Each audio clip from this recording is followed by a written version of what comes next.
Hello and welcome to News Now on TV360. I am Deji Badimasi. The death toll of Monday's attack on Bama town in Borno State has risen to 180, the civilian JTF has said.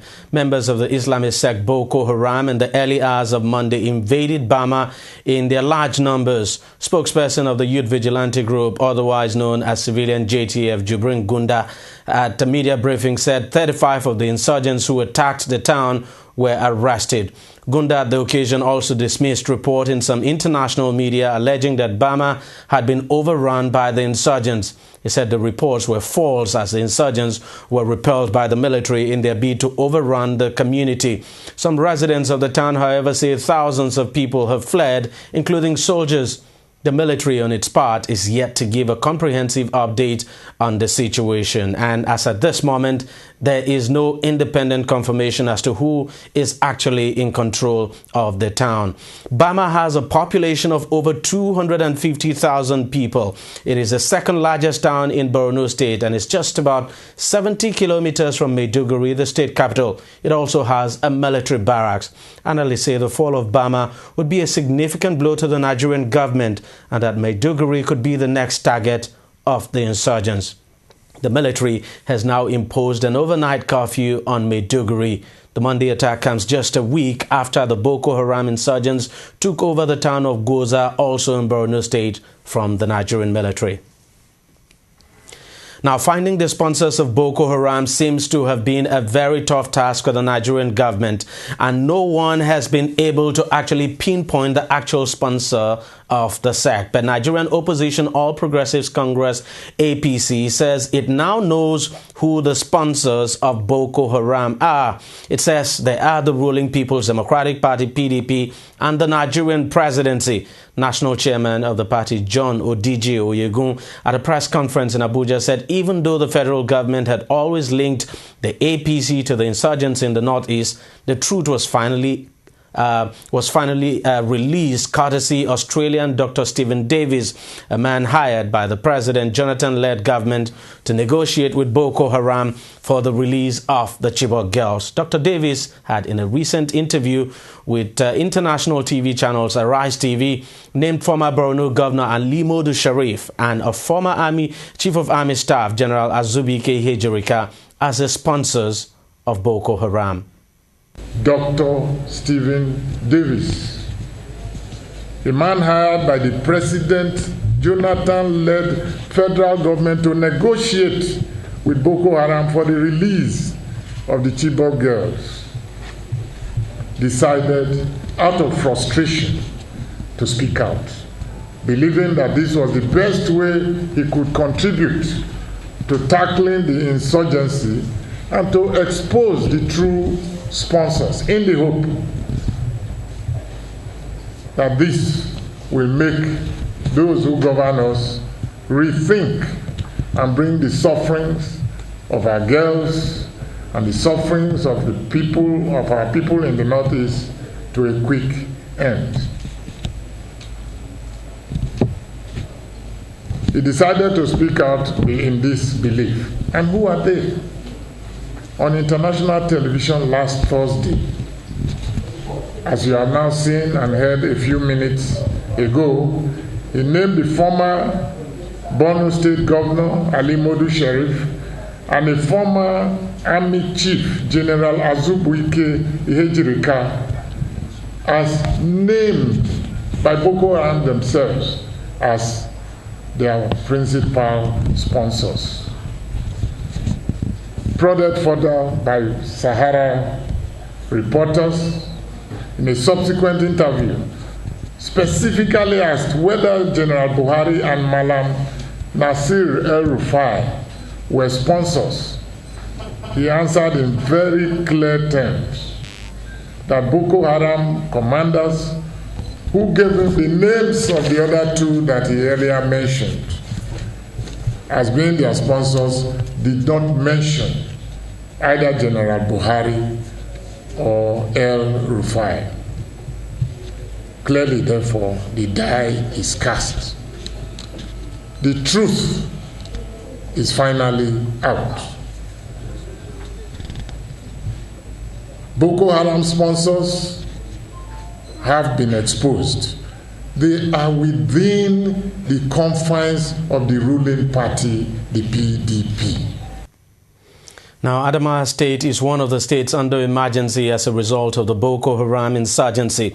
Despite the emergency, Boko Haram has continued to carry out attacks in the northeast country at will. Earlier today, we caught up with the spokesperson of the APC in Adamawa State, Phineas Aspaidio, and sought his opinion to the insurgency in the northeast of the country. Here's what he told us. Nigerians are tired. Those of us in the northeastern axis, we know what we're going through. People are being killed on a daily basis. We have our girls abducted and they are running into hundreds of days now. Nobody's saying anything about them. People know this. In the far border between my state, Adamawa, and Borno, people cannot afford to go to farms anymore. All people have evacuated to Yola. So, because of the Boko Haram menace, and from what we know, Boko Haram has become a mystery that only the PDP-led federal government can solve. In the first of its kind in the history of the world, Nigerian soldiers have become refugees in Cameroon. This has never happened before. It's under PDP government we've seen this kind of abnormality, and people are conscious. People are watching all these things. People are disturbed about it. I can tell you, if you go to Adamawa and any of the states in the northeast, or I can tell you in the north generally, I don't know about you guys in the south, but I can tell you everybody is fed up. Everybody is tired. To politics now, former Nigerian Vice President Atiku Abubakar will formally declare his intention to contest for the 2015 presidential election on Wednesday, September the 24th, 2014. Abubakar hopes to contest under the platform of the All Progressives Congress APC. Abubakar, who was vice president on the platform of the PDP, defected to the opposition party sometime last year, along with several other PDP governors. The APC will commence the process of selecting its presidential flag bearer through direct modified primaries in October. The former vice president is likely to square it out for the party's presidential ticket with former head of state Muhammadu Buhari, who is expected to announce his intention to run very shortly. Now, Nigeria's presidential election, we should say, holds February 14th. 2015. Now, whoever emerges the APC presidential flag bearer may have to slug it out with incumbent President Goodluck Jonathan for Nigeria's presidency. Even though Jonathan has not declared his intention to run, everyone believes he would do so in the coming days, and the president has been enjoying a job approval rating, very good job approval rating, I should say, going by the result of a recent poll conducted by Noi Polls. The poll shows 60% of adult Nigerians are satisfied with President Goodluck Jonathan's job performance, especially in the area of improved electricity supply to some households. According to the survey results for the month of August, Jonathan was rated on the average on job creation, power, economy, education, health, agriculture, and food security, transportation and foreign policy and diplomacy, but very poorly, of course, on security. The latest rating is at par with the one in January 2014 and represents a 1-point drop from July's rating, which was recorded as 62%. The result of the NOI polls comes just a day after Presidential Special Advisor on Political Affairs, Professor Rufai Alkali, disclosed that the president was under pressure to contest in 2015, as more than 7,000 groups across the country are said to be calling on him to run again. Now, as you must know by now, governorship by-election will take place in Adamawa State, northeast Nigeria, on October 11th. Even though it is too early to be talking about front-runners in the election, as parties are yet to pick their governorship candidates, the spokesperson of the opposition All Progressives Congress in the state has been talking about those he thinks do not stand a chance against whoever his party eventually picks to fly its flag. Take a listen to what he said. As far as Adamawa politics is concerned, at the moment, the two underdogs in the race are the acting governor and Noi Poll. They are the most unpopular candidates. If you want, go to Adamawa and compare notes. I can assure you that the acting governor, Noi Poll, are the two most unpopular candidates so far in Adamawa politics. Both of whom, either of them, if they pick the ticket of the PDP, it's a great disservice to the party. I can tell you this. Now to Lagos. The Lagos chapter of the All Progressives Congress has accused the People's Democratic Party of planning to reverse the 2012 restrictions placed on the activities of commercial motorcyclists known as Okada as part of its propaganda to win the state in the upcoming 2015 elections. TV360's Telma Okoro has more on that. With the 2015 election fast approaching, political parties have begun the war of words.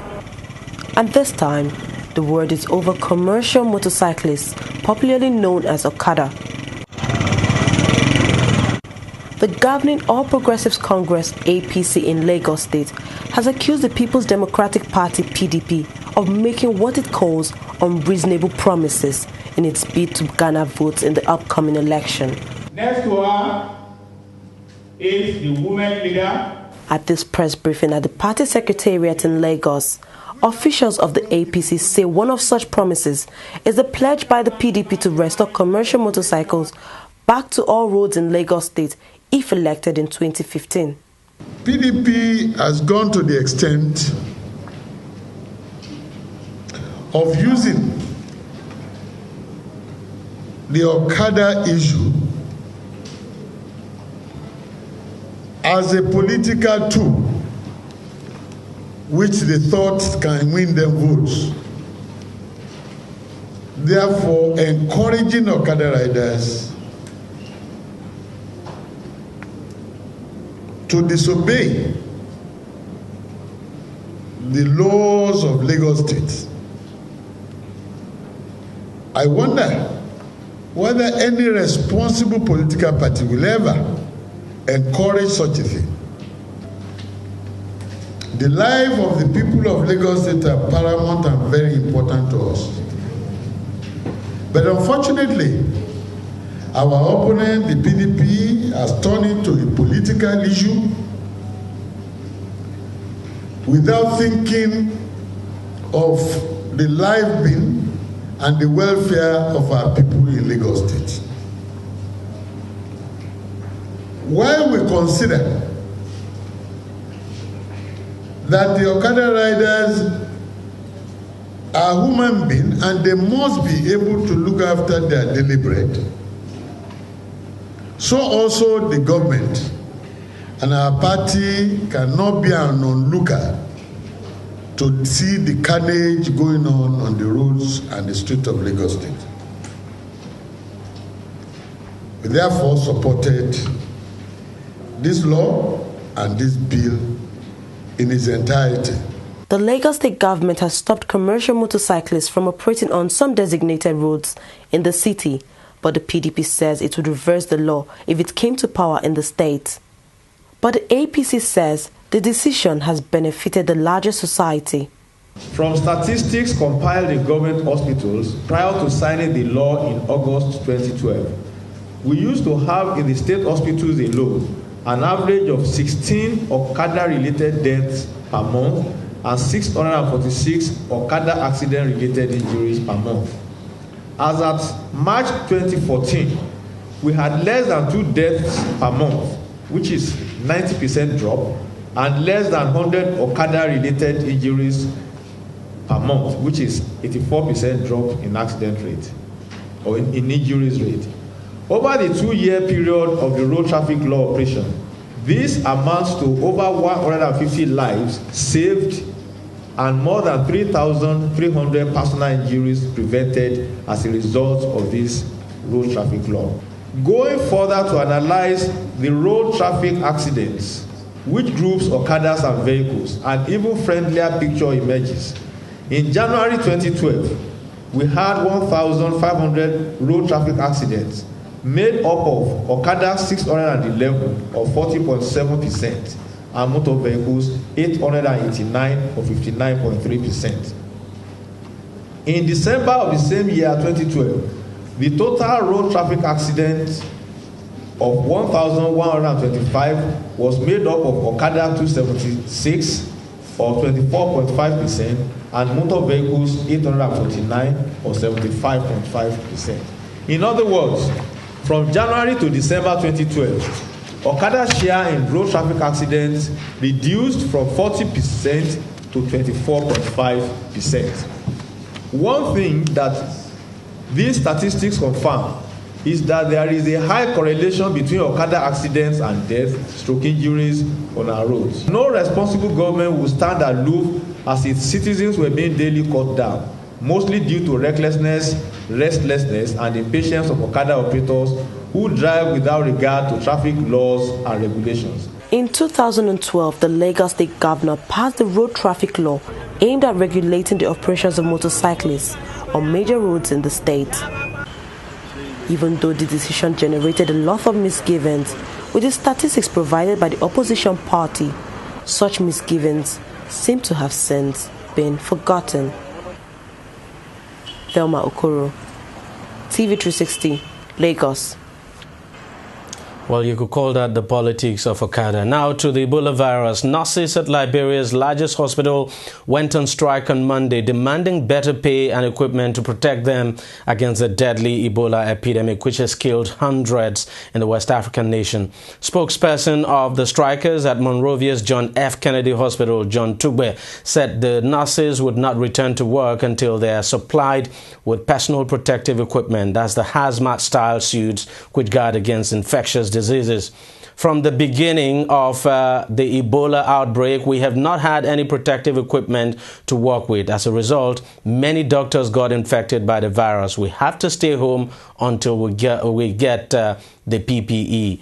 End of quote. Now, that's quoting the spokesperson of the nurses. The Ebola virus, transmitted through contact with infected bodily fluids, has killed more than 1,500 people in 4 countries, which include Nigeria, Guinea, Liberia, and Sierra Leone since the beginning of the year.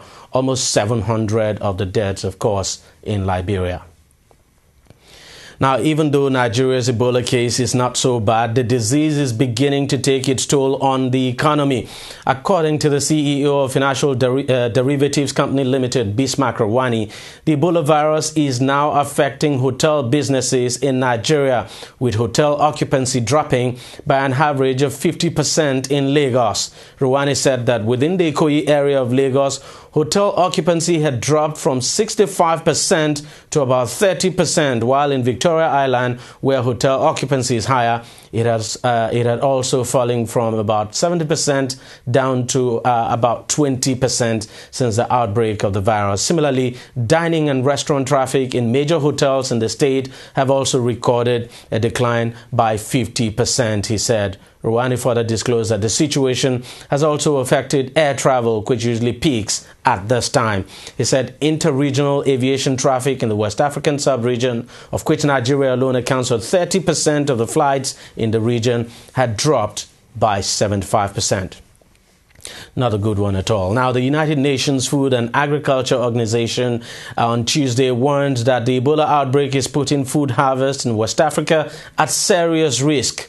The food agency raised a special alert for Liberia, Sierra Leone, and Guinea, the 3 countries worst affected by the world's Ebola epidemic. According to the agency, the outbreak has sent food prices soaring in West Africa. It added that rice and maize production will be particularly affected during the coming harvest season. The food shortages are expected to worsen in the coming months. More than 3,000 people have been infected since the virus was detected in the remote jungles of southeastern Guinea early this year. It quickly spread to Liberia, Sierra Leone, and Nigeria, and Senegal reported its first case last Friday.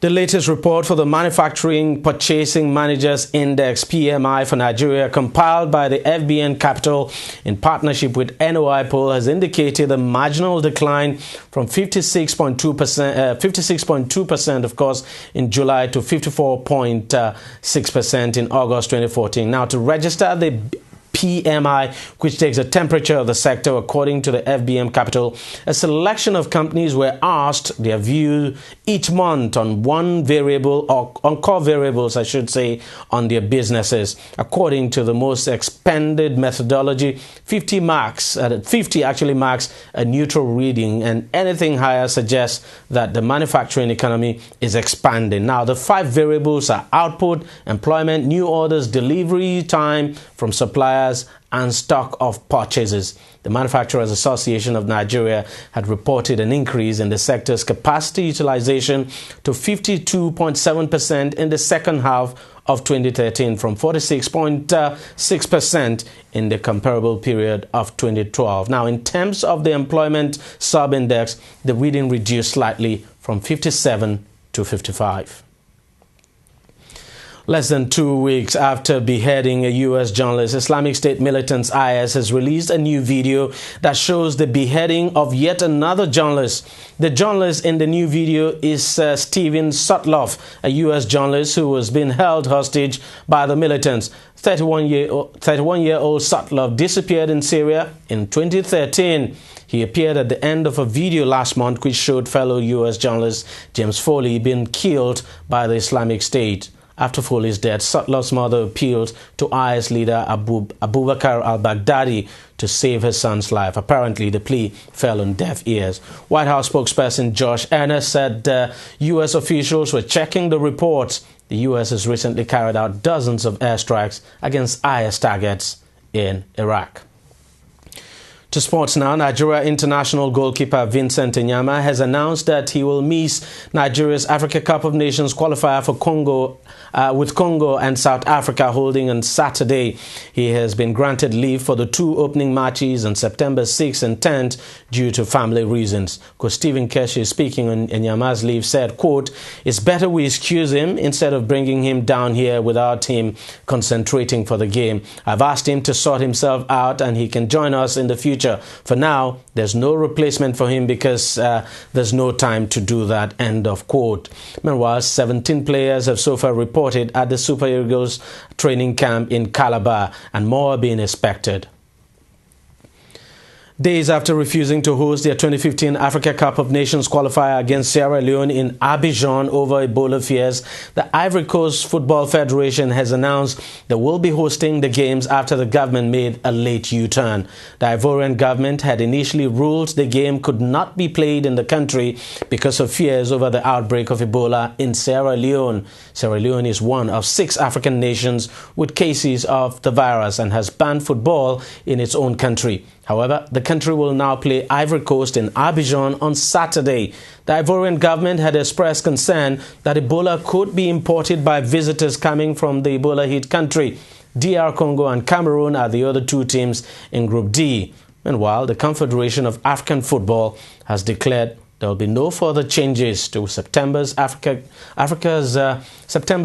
Cup of Nations qualifiers, despite some relocation requests over Ebola fears. Well, that's it on news now. We thank you very much for watching. We're back again later. I'm Deji Badimasi. See you then.